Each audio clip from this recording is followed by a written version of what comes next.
Hello my beautiful souls! Welcome sa ating tarot reading session. So keep in mind, general reading po ito, maaaring mag-resonate, maaaring hindi.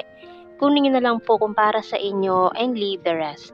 Maaaring mag-shift ang energies or magkabaliktad ang sitwasyon, kaya kayo na pong bahala kung saan kayo nakalugar sa reading natin. So let's see.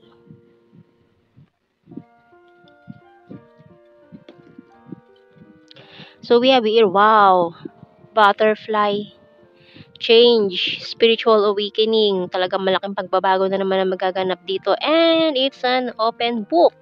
Maring sweet, twin flame connection. Pero dahil very rare lang tong connection na to, bahala na kayo maglagay ng label dyan. Ayan. Maring soulmate, maring twin flames, or partnership, ayan, from the past. Ayan, we have here the lantern, mountain. So, itong taon to, iniisip ka lagi, especially at night, overthinking, kung anong ginagawa mo, sino ba kasama mo ngayon, the rain, ayan, reminiscing, ayan, lalo na kapag umuulan, lalo na siguro kapag marami kayong memories together na magkasama kayo na umuulan, yung parang gusto niya magkasama kayo na matagal, parang gusto niya dito ka muna kasi maulan, parang yun yung way niya para magkasama pa kayo ng matagal. Ayan, bottom card natin is broom. Okay, so it's about collaboration or gusto niyang magsama ulit kayo or maging kayo ulit, parang ganun. So, ayan, tingnan natin. Ano bang message ng archangels natin dito? Kasi this person is talagang heavily thinking of you. Lagi niya iniisip. Hindi ka mawala sa isip nitong taong ito. So, tingnan natin. Alam niyo yung parang gusto niyang buklatin ulit yung kabanata ninyo. Parang binabasa-basa niya lagi yung mga nangyari noon, mga conversations niyo. Parang gusto niyang buklatin ulit yung story niyong dalawa, ungkatin lahat. Ayan. So we have here Angel Therapy by Archangel Raphael. Give your cares and worries to us angels and allow us to take your burdens. So kung nahihirapan ka, ibigay mo yan sa ating mga angels. Tutulungan ka nila sa iyong mga burdens in life. Ayan. So, tingnan natin sa ating tarot cards.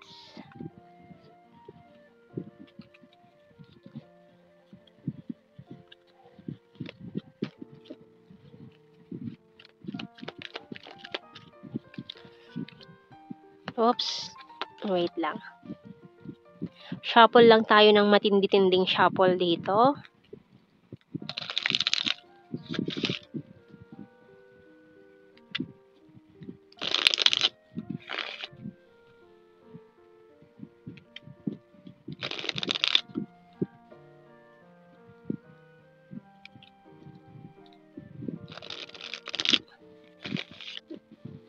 Okay, so celebration coming. Nakita ko si Three of Cups.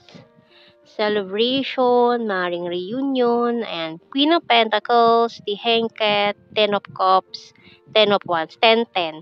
Completion. Ang lakas talaga ng twin flames. Ang lakas ng twin flames talaga. Ayan. Twin flame energy. Maring completion ng cycle from the past or maaring karmic cycles itong mga natapos na ito. And we have here the Hierophant, Three of Swords, King of Swords, and the World. Bottom card is the King of Cups. Okay. So, parang gusto niya, marami kasi kayong conflicts din itong taong ito eh. Marami kayong pagkakaiba. Ayan, maaaring sa culture, religion, ayan. Kaya, ugali, parang opposite attracts pa yung iba sa inyo nitong taong ito. Kaya parang hindi kayo magkasundo maigi. Pero this person really want to try na kayong dalawa, mag-connect ulit kayong dalawa. So, tingnan natin. The Hidden Truth Oracle cards. Okay, hindi siya akala ko nag-flip. Ayun. We have here, I want you. I want you.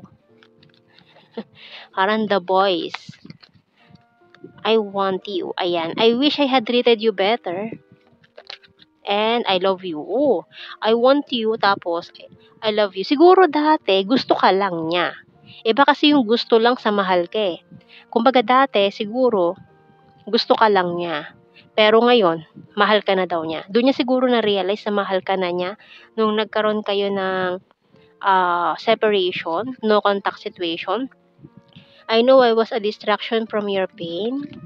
Kasi malayong-malayo yung gusto ka lang niya, sa mahal ka niya, eh. Pero ngayon siguro nawala ka sa buhay niya, na-realize niya, mahal ko na pala talaga siya, gano'n. Just being near you is intoxicating. I'm starting to understand our connection. See? Ayan, oh. May something sa inyo talaga nitong taong ito, eh. I look for you everywhere and I wish I could share my good news with you.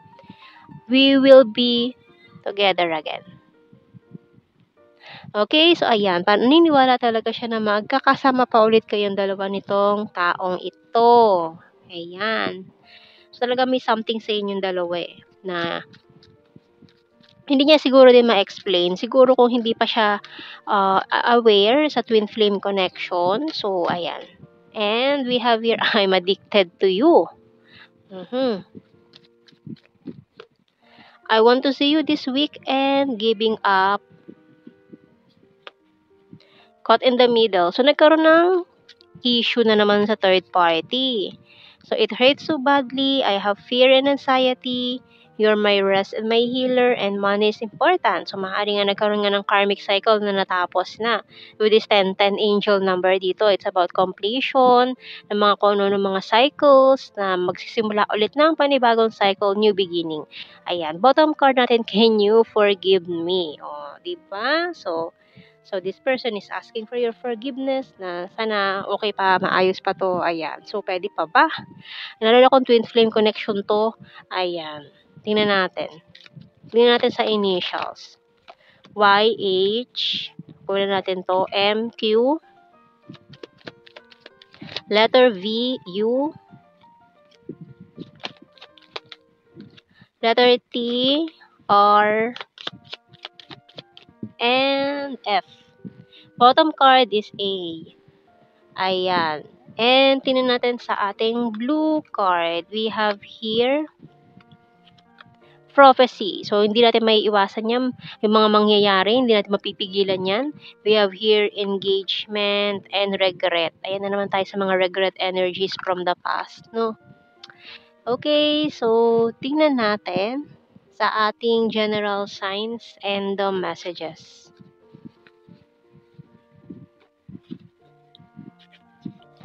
Caring, travel, emotional, attractive, friendly, karmic relationship na mga natapos na, lake, mirror card, killer smile, wands is fire sign, Aries, Leo, Sagittarius. Number 8, June, trustworthy, fire sign, Aries, Leo, Sagittarius. Sweet, water sign, Cancer, Scorpio, Pisces. Sarcastic, good heart, Capricorn, past person, responsible, national capital region, and very, very soon. So, ayun ng ating reading, my beautiful souls. Thank you for watching. Take care and God bless. See you in our next reading, guys. Bye-bye.